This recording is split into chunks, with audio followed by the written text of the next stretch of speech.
Eh, salah.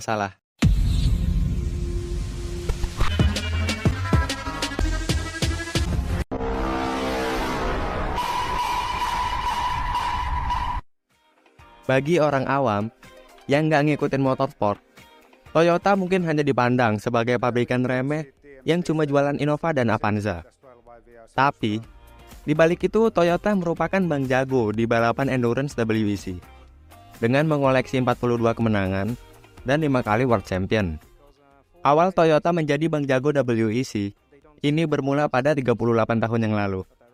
Tepatnya 15 Juni 1985. Hari itu adalah hari yang spesial bagi Toyota di ajang motorsport.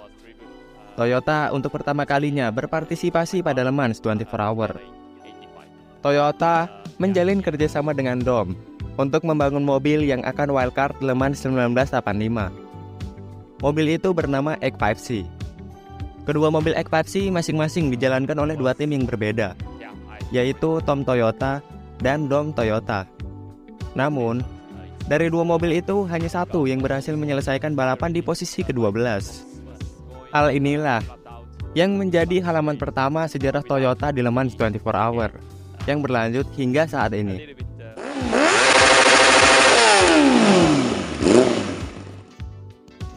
Tahun berikutnya, 1986. Dua mobil Toyota X6 yang telah dikembangkan lebih lanjut dimasukkan dalam balapan Le Mans. Dengan mesin dan body shape yang didesain ulang sepenuhnya untuk meningkatkan downforce secara besar-besaran. Ketika race, salah satu X6 harus mundur dari balapan karena masalah mesin. Sementara, X6 yang satunya lagi berusaha melaju untuk mengambil posisi ke-7. Tetapi nasib sial menghampiri. X6 yang sedang berusaha mengambil P7 itu mengalami masalah turbo, yang memaksanya juga untuk DNF dengan hanya 1 jam balapan tersisa. Pada tahun 1987, Toyota memperkuat program balapnya. Nama tim diubah menjadi Toyota Team Toms dan mobil tersebut merupakan versi lanjutan dari mobil tahun sebelumnya, yang sekarang diberi nama Toyota X7C. X7C dibenamkan mesin 2,1 liter, 4 silinder turbocharged yang berkode Toyota 3SGT. Dengan peningkatan tenaga yang lebih besar dibanding model sebelumnya, X7C bahkan bisa mengalahkan Porsche yang telah lama mendominasi Fuji 1000 km di All Japan Sport Prototype Championship. Pada Le Mans 24 Hour bulan berikutnya, dua X7C pada tahap awal melaju dengan kuat di posisi ke-5 dan ke-6. Namun, kedua mobil tersebut harus mundur dari balapan sebelum jam ke-6. Meskipun demikian, evolusi lebih lanjut dari model ini disebut XXC, yang berkompetisi di Le Mans 24 Hour 1988. Dua entry mampu membuat penampilan yang kuat dengan menyelesaikan masing-masing posisi ke-8 dan ke-10 di kualifikasi. Meskipun menggunakan mesin yang relatif kecil, tetapi mereka bisa menyelesaikan balapan 24 jam secara penuh. Kedua XXC menempati posisi ke-12 dan ke-24. Tahun 1989, ada aturan baru yang mengharuskan semua peserta Le Mans untuk mengikuti Full Season World Supercar Championship. Jadi, Toyota harus mengikuti seluruh seri WSPC agar bisa balapan di Le Mans. Dengan adanya aturan baru tersebut, dua mobil pengembangan lebih lanjut dari mobil tahun sebelumnya yang diberi nama X9C masuk ke dalam seri WSPC dari Toyota Team Toms. Mobil tersebut berhasil meraih pole position pada round pembuka di seri Suzuka. Namun, ketika race X9C tidak mampu untuk melawan Sauber Mercedes. Dan akhirnya Toyota Team Toms harus puas di posisi ke-6. Kedua X9C juga masuk di Le Mans bersama dengan mobil ketiga yang merupakan XXC yang sudah di-upgrade. Namun, kedua mobil X9C tersebut harus mundur dari balapan karena kecelakaan dan masalah mesin. XXC juga harus berhenti balapan karena kecelakaan sejak awal race. Pada musim balap 1990, pengembangan mobil yang dilanjutkan dari model dasar XXC menghasilkan Toyota 90CV yang akan bersaing di seri All Japan Sport Prototype Championship dan akhirnya menunjukkan kecepatan dan daya tahannya. Mobil Porsche yang telah lama mendominasi JSPC tidak lagi menjadi tandingan mobil Toyota. Anjay. Kemudian, Toyota memasukkan 3 mobil NTCV dalam 24 Hours of Le Mans. Meskipun mereka tidak mampu bersaing untuk menang, salah satunya menjadi mobil Toyota pertama yang mengklaim finish di urutan ke-6. Sejak FIA mengeluarkan peraturan teknis untuk prototipe sport car pada tahun 1982, banyak pabrikan mobil di seluruh dunia menaruh minat pada kelas Grup C. Dan ini memicu antusiasme pada balapan endurance seperti Le Mans 24 Hour dan balapan endurance lainnya di seluruh dunia, termasuk di Jepang. Namun, pada 1991, ketika FIA mengubah regulasi mesin menggunakan V10 3,5 liter naturally aspirated, kemudian para pabrikan mobil satu persatu termasuk Toyota keluar dari WSPC. Terjadi penurunan besar dalam jumlah entry di balapan itu. Hal ini menyebabkan berakhirnya seri kejuaraan setelah musim 1992. Toyota memasuki musim balapan terakhir Sport Car World Championship dengan Toyota TS010. Toyota memenangkan round pembuka di Monza. Hal ini memunculkan harapan tinggi untuk kemenangan yang telah lama ditunggu-tunggu di Le Mans 24 Hour. Pada Le Mans ke-60, TS010 yang dikemudikan Masanori Sekia, Pierre-Henri Rapanel, dan Kenny Ekesson dapat meraih podium 2.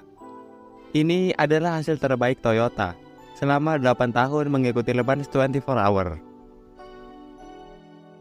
Dengan tidak adanya rencana balapan di seri lain pada tahun 1993, Toyota dapat fokus sepenuhnya pada Le Mans 24 Hour. Selama race, Toyota battle dengan Peugeot untuk meraih kemenangan. Dalam duel ini, Toyota dirumorkan paling banyak memiliki keunggulan. Namun, satu demi satu nasib sial akhirnya menahan ketiga mobil TS010. Dan pada akhirnya posisi terbaik adalah finish keempat. Sementara itu, Privaters yang menggunakan mobil Toyota 92CV spek lama tampil baik dan finish di posisi ke-5 dan ke-9. Kemudian, regulasi berubah dari mobil Grup C ke era mobil GT. Meskipun mobil Grup C masih diizinkan untuk mengikuti balapan Le Mans 1994, tim yang menggunakan mobil Grup C sangat terbebani oleh hal-hal seperti bobot dan volume tangki bahan bakar. Dua mobil Toyota 94CV yang disesuaikan dengan regulasi baru dari 92CV diikut sertakan dalam balapan oleh Privaters dan berjalan dengan baik. Salah satu mobil yang digunakan oleh Sart melaju di depan hingga pagi. Tetapi, sekitar 1 jam sebelum finish, mengalami masalah shift linkage dan berhenti. Tetapi dapat mulai kembali dan mencapai checker flag. Masalah itu tadi menyebabkan N4CV finish di posisi kedua. Lalu, Toyota memutuskan untuk keluar dari Le Mans 24 Hour. Setelah hiatus 3 tahun, Toyota kembali ke Le Mans pada tahun 1998. Organisasi tim Toyota Le Mans yang berbasis di Jepang mengambil keputusan besar dengan memberi tanggung jawab kepada Toyota Team Europe untuk menjalankan tim pabrikan Toyota di Le Mans 24 Hour. Toyota Team Europe lalu menugaskan French engineer André de Cortens dan Dallara untuk mendevelop Toyota GT1. Pekerjaan dimulai selama Januari 1997. Mobil baru ini dirancang seluruhnya menggunakan perangkat lunak CID dan kemudian disempurnakan di wind tunnel Dallara. FYI, CID adalah software komputer yang digunakan untuk mendesain sebuah produk di fase desain selama engineering. Jadi, Toyota GT1 didesain dengan menggunakan software ini, bukan dengan sketsa tangan manual. Lalu, terciptalah TS020 yang menggunakan sasis monokok karbon dan mesin VX twin turbo 3,6 liter yang berasal dari mobil Toyota Group C. Dan dengan kombinasi ini, TS020 mampu berada di posisi kedua di kualifikasi. Ya, seperti yang sudah-sudah. Salah satu dari ketiga mobil ini akhirnya DNF juga. Pada tahun 1999, FIA membawa perubahan regulasi teknis yang mengubah LMGT1 menjadi mobil prototipe LMGTP. Sejalan dengan peraturan baru ini, 3 versi lanjutan dari GT1 dibuat untuk berpartisipasi dalam balapan tahun 1999. 2 diantaranya mengalami kecelakaan. Namun seperti tahun sebelumnya, mobil yang dikemudikan oleh trio Jepang yaitu Ukyo Katayama, Keiichi Tsuchiya, dan Toshio Suzuki terus melaju di posisi kedua sampai di paruh kedua balapan, di mana ia juga mencatatkan fastest lap dalam balapan tersebut. Pada saat itu, tampaknya mobil tersebut akan mencetak kemenangan. Tetapi ketika balapan menyisakan 1 jam, ban mobil tersebut pecah. Ini membuatnya menyelesaikan balapan di posisi kedua. Setelah Sport Racing World Cup musim 1999 berakhir, untuk kedua kalinya, Toyota keluar dari Le Mans 24 Hour. Tahun 2012 menjadi awal dari FIA World Endurance Championship. Toyota berpartisipasi dalam musim perdana WEC dengan Toyota TS03 Hybrid, sebuah mobil yang menggabungkan sasis yang dibuat oleh TMG. TMG ini sebelumnya bernama Toyota Team Europe, dengan unit tenaga hybrid yang dikembangkan di Higashi Fuji Technical Center. TS03 bersistem hybrid ini melakukan debut pertamanya pada Le Mans 24 Hour. 2 dari TS03 menyelesaikan kualifikasi di posisi ketiga dan kelima. Namun dalam balapan, salah satunya mengalami tabrakan dengan mobil LMGT AM, dan Toyota TS03 Hybrid lainnya juga harus mundur dari balapan karena trouble engine. Tahun berikutnya 2013, versi lebih lanjut dari TS03 Hybrid dimasukkan dalam balapan Le Mans. Masing-masing mobil itu finish keempat dan kelima di kualifikasi, dan ketika race berada di posisi kedua dan keempat. Raihan ini menunjukkan peningkatan yang drastis dari tahun sebelumnya. Kemudian pada tahun 2014, TS04 Hybrid baru dapat tampil spektakuler. Setelah mendominasi kemenangan di 2 round pertama, tim menuju ke Le Mans sebagai tim yang difavoritkan untuk menang. Di sana, Kazuki Nakajima menjadi pembalap Jepang pertama yang meraih pole position dengan mobil Jepang. Namun dalam balapan tersebut, 2 mobil menjadi korban kesialan berupa kecelakaan dan gangguan mesin, serta mobil nomor 7 yang dikendarai Nakajima terpaksa mundur dari balapan. Salah satu TS04 Hybrid yang tersisa mampu menyelesaikan balapan di posisi ketiga sebagai hasil terbaik tim selama balapan. Setelah seri Le Mans, WEC menyisakan 5 race. Di 5 race itu, Toyota merebut 2 pole position dan 3 kemenangan. Sirkuit Interlagos menjadi saksi bisu. Toyota mengklaim juara dunia WEC pertamanya. Pada musim 2015, di mana Toyota membawa 2 versi TS04 Hybrid yang sudah di-upgrade. Ada peningkatan besar dalam mesin, tetapi gagal mengimbangi peningkatan kecepatan yang dilakukan oleh pesaingnya, Porsche. Dan pada akhirnya, kedua mobil menyelesaikan musim masing-masing di posisi kelima dan keenam klasemen. Pada Le Mans 24 Hour 2016, ketika TS050 Kazuki Nakajima sedang memimpin LMP1, tiba-tiba TS050 yang dipilotinya itu mengalami failure tepat setelah melewati garis finish dengan hanya 3 menit balapan tersisa. 3 menit Le Mans sama dengan 1 lap. Wah, gila sih ini. Sakit hati plus sedih gue liatnya. Lu bayangin aja, udah capek-capek seluruh anggota tim untuk ngadepin balapan selama 24 jam, tapi harus DNF pas balapan nyisain 1 lap. Setelah Toyota mengalami kesialan itu, Porsche meraih kemenangan, dan TS050 nomor 6 mengakhiri balapan di podium kedua. Pada 2017, round pertama WEC dibuka dengan race di Silverstone. Toyota tampil kuat sepanjang race weekend dengan merebut pole position dan menang atas Porsche dengan gap 6 detik 173 milisecond. Tibalah di round 2, Spa-Francorchamps. Toyota kembali membawa pulang kemenangan. Setelah mendapat 2 kemenangan, Toyota kembali ke Le Mans dengan membawa 3 mobil TS050. Race Week pun tiba. Kamui Kobayashi membuat sejarah bagi Toyota dengan menyabet pole position yang berhadiah rekor fastest lap. Rekornya tersebut bertahan hingga Le Mans saat ini. Mobil yang memecahkan rekor fastest lap itu memimpin saat balapan dimulai.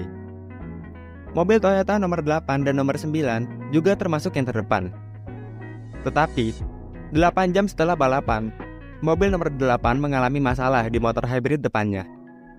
Sedangkan, mobil nomor 7 berhenti di malam hari karena masalah kopling. Kemudian, mobil nomor 9 mengalami tabrakan dengan mobil lain dan harus retire dari balapan. Setelah menghabiskan waktu 2 jam perbaikan, mobil nomor 8 menjadi satu-satunya Toyota yang menyentuh garis finish. Le Mans yang menyedihkan telah berlalu. Toyota mencoba membalikan keadaan di klasemen. TS050 menyapu bersih semua 3 race tersisa. Tetapi, usahanya tidak dapat menghentikan Porsche untuk menjadi juara dunia. Porsche merebut juara dunia dari Toyota dengan hanya mengandalkan 4 kemenangan. Sedangkan Toyota mempunyai 5 kemenangan. Kok bisa? Secara jumlah kemenangan, kan Toyota yang lebih banyak. Karena Le Mans adalah kunci. Kayak pernah dengar. Tapi di mana ya?